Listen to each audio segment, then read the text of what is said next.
D'après les chrétiens, particulièrement les chrétiens des églises réveillées, je crois même qu'il y a un que qui pense de cette manière, fortement de cette manière, une des pires choses qui puisse arriver à un être humain, c'est d'entendre parler de Jésus. Ça fait bizarre, non? Vous avez souvent l'impression qu'ils disent le contraire. Mais d'après leur raisonnement, je vais vous expliquer pourquoi. Ils pensent que une des pires choses qui puisse arriver à un être humain, c'est d'entendre parler de Jésus. Lorsque je discute souvent avec les chrétiens de manière générale, quand on leur demande que ceux qui n'ont pas cru en Jésus, mais qui ont fait du bien dans leur vie, où vont-ils aller? Ou encore ceux qui n'ont même pas entendu parler de lui, nos ancêtres, les gens des autres pays qui n'ont jamais entendu parler de lui, par exemple, quand ils vont mourir, ils vont partir où? Parce que d'après ce que vous dites, on est obligé de croire en Jésus pour être sauvé, de le choisir comme sauveur et Seigneur pour être sauvé. À part ça, c'est la mort spirituelle certaine, éternelle. Déjà, cette affaire de bien et de mal n'a pas besoin d'être écrit dans un livre. On n'a pas besoin d'écrire ça dans un livre. C'est tellement écrit déjà en nous. Les êtres humains sont naturellement programmés pour rechercher la paix. C'est inséré en chaque être humain, naturellement en chaque communauté. Donc ce n'est pas une religion quelconque qui va venir apprendre aux gens qu'il faut faire du bien.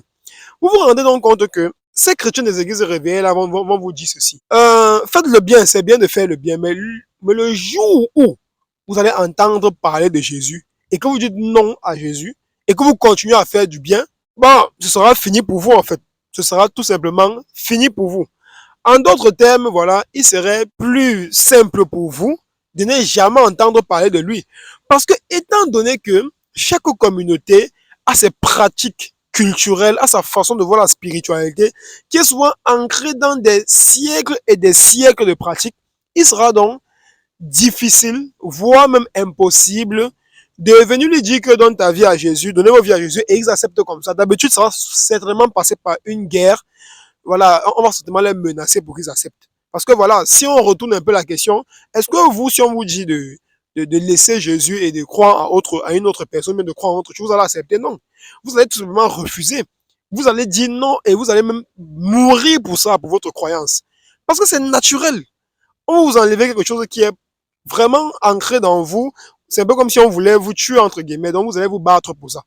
Donc, votre Dieu, là, qui est censé être omniscient et voilà, hyper intelligent, une intelligence infinie d'ailleurs, je crois que il est forcément au courant que lorsque vous allez demander aux gens de donner leur vie à Jésus et qui n'ont même pas entendu parler de Jésus, peut-être que c'est la première fois, qui sont ancrés dans leurs valeurs culturelles ou bien leur façon de voir la spiritualité, naturellement, ils vont refuser.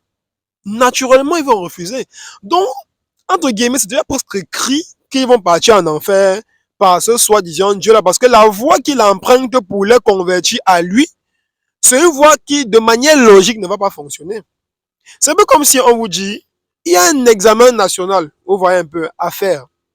Mais il y a une école en particulier là, que si vous n'êtes pas dans l'école là, même si vous avez la moyenne lorsque vous composez l'examen, vous allez échouer. C'est ce qu'ils sont en train de dire en fait. Si on vous dit non, il y a une école là-bas, vous dites non, je préfère composer l'examen en étant dans mon école. Vous avez même 15 sur 20.